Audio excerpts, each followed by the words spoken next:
Imagine that a thief pulled off the biggest heist in Japan's history without using any kind of force. Everyone who heard this story said it was the smartest heist operation in the world. We're not talking about something simple, of course. The man stole 300 million Japanese yen and took them very simply without weapons or chases. What's even better than how he stole them is the investigation the Japanese police conducted. Hello everyone. The events of today's story happened in Japan in 1968. At that time, Japan was experiencing a huge economic boom because the whole world was in a technological revolution, and Japan from the beginning was leading the world in technology.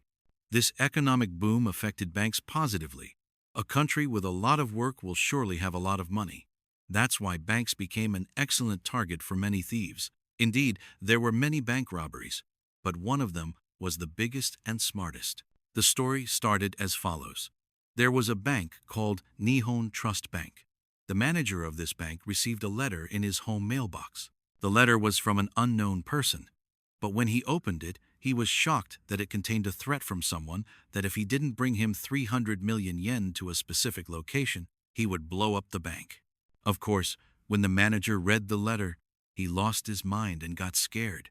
When he went to work, he was surprised that there was another letter that arrived at his office. So immediately he reported to the police. After that, these letters kept arriving regularly at his home and office.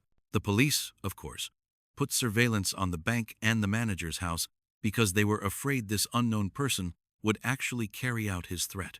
The manager held a meeting with the employees and told them about the threat that was coming. He told them, "Stay ready, and everyone take their precautions because there might be danger to the bank at any moment." A few days after these letters, specifically on the 10th of December 1968, the bank was supposed to deliver an amount worth 300 million Japanese yen to Toshiba Corporation. Toshiba is a big company, I think you all know it. The company is huge and they have a large number of employees. It was the end of the year and they wanted to distribute bonuses to them. The company paid them bonuses in cash, and the bank was responsible for delivering the amount to a branch of Toshiba in Tokyo. The bank manager assigned 4 employees to transport the amount. They put the money in 3 large bags, put them in the car trunk, got in the car, and drove toward Toshiba, which actually wasn't far from them, just a few kilometers. On the way, a police officer on a motorcycle stopped them. He approached them and told them that unfortunately their manager's house had been subjected to a large explosion and there were injuries and deaths. The first thing that came to their minds was that indeed the unknown person had carried out his threat and blew up the manager's house. The police officer told them he stopped them for security reasons because they also suspected there might be explosives for the bank and in the bank's cars. He said, "Come on, guys, let's check the car and everyone search everywhere." Of course, they were very scared and started searching with him hysterically all over the car. The police officer got down under the car to check it, and suddenly smoke started coming out from under the car. Here the bank employees said, "That's it. It's a bomb and it's going to explode." They left the car and ran away to hide. After a while, one of the guys looked out from behind the wall and was surprised that the car and the police officer had disappeared. All that was on the ground was the police officer's motorcycle and a flare that produces smoke. At first, they didn't understand, and the first thing that came to their minds was that this brave police officer got in the car and took it to explode in a place far from the street.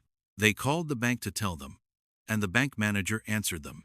They were happy to hear his voice. He was still alive. There was no bomb that exploded in his house and his family, and everything was fine. But then they noticed there was still smoke coming out where the car was, and what was on the ground was a flare. Here, they realized that the one who was pretending to be a police officer and wanted to save them was a thief who tricked them with the bomb story. When they ran away from the car, he took the car with the 300 million in it and escaped the same amount the unknown person was asking for, which to this day is the biggest and smartest heist operation in Japan's history. They reported to the police, and many officers came to the place. They saw some evidence, which included the motorcycle the police officer left, which actually turned out not to be a legitimate police motorcycle. The thief had modified and adapted it to make it look like a real police motorcycle. The bank employees told the police that the thief was wearing a real police uniform. Basically, the thief planned correctly and executed correctly. and the investigators didn't know what to do. They tried hard to find something distinctive at the place or a description from the employees who saw the thief, but there was no useful information. Of course, the police couldn't be lenient about the matter or slack off because the stolen amount wasn't small. So, what they did was this.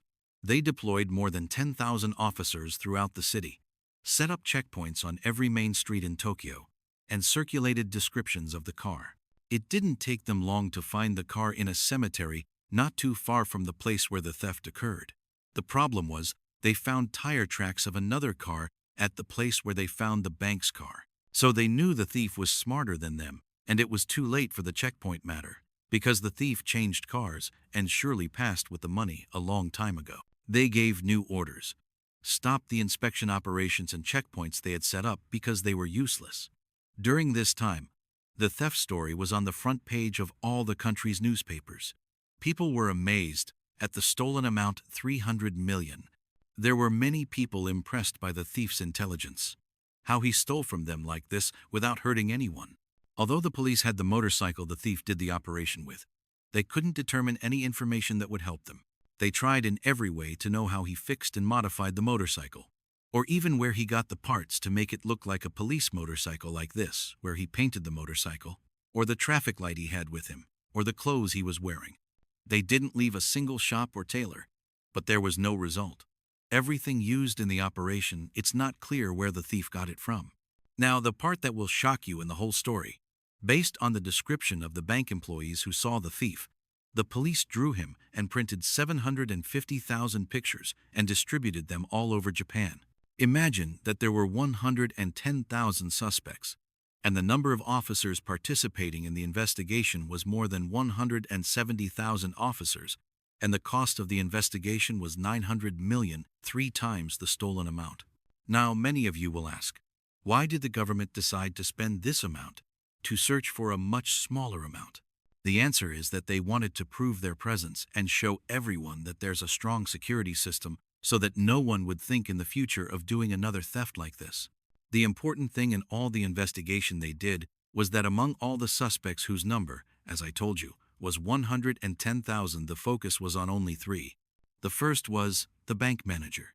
The police didn't accuse him directly, but there was a lot of talk around him that he was the mastermind behind the whole thing, because the operation of transferring the amount to Toshiba was supposed to be secret, and no one knew about it except him, a few employees, and the officials from Toshiba. As you noticed, the car that was going to receive the amount wasn't secured with guard cars, even though the amount wasn't small. So how did an outsider know about the whole thing? How did he know there was an amount leaving the bank going to Toshiba on this specific day? Add to all this talk that during the police surveillance period of the manager's house, the letters kept arriving and they didn't know where from. All these things put the bank manager under the spotlight, and all the people were saying he was the one who did it. But the police couldn't prove the accusation against him because there was no conclusive evidence for this talk. The second suspect, his story is tragic. His name is Takehana Shoji, and he works as a taxi driver.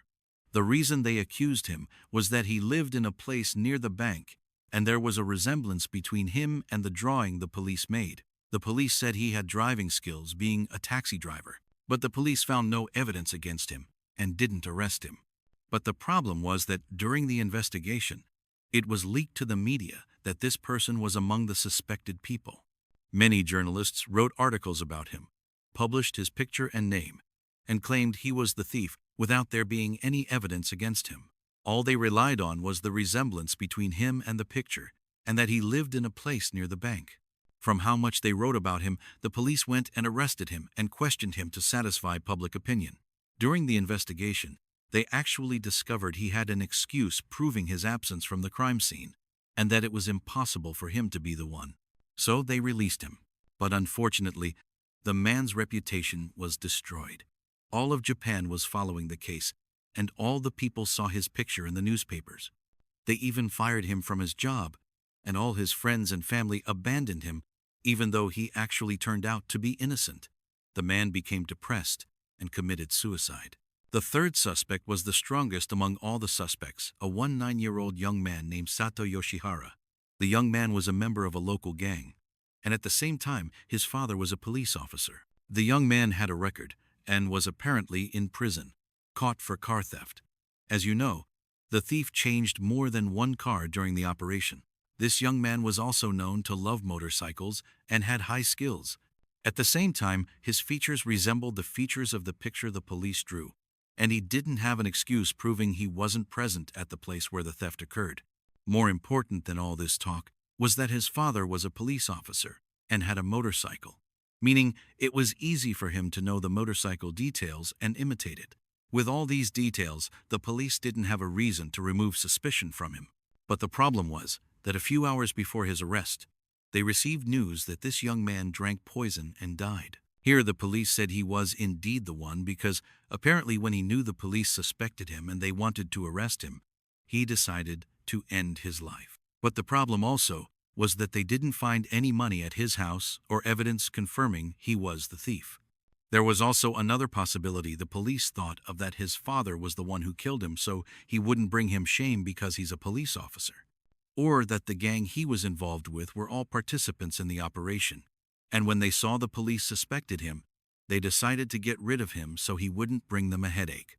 Maybe this is the closest possibility because when they traced the gang members, they found they had bought new houses and cars. They arrested one of them after a while and found a huge amount of money at his house. Maybe this was part of the stolen amount. Although there's no conclusive evidence for this talk, this is the closest hypothesis the police reached. After 7 years, in December 1975, the police announced the end of the investigation without reaching any result. The nice thing about the matter is that after 20 years, meaning in 1988, according to Japanese law, the thief was exempted from any charge. They told him, "Dear one, you're fine like this. You won't be pursued in any way, and you can reveal your identity." But he didn't confess and didn't reveal his identity, and the case remained unsolved until today. Now I want to know your opinion. Who did you feel most was likely to be the thief? Guys, this was our story for today. I hope you liked it. For everyone who reached the end with me, I hope if you enjoyed it, you'll support the video with a like, and I'll see you in a new video.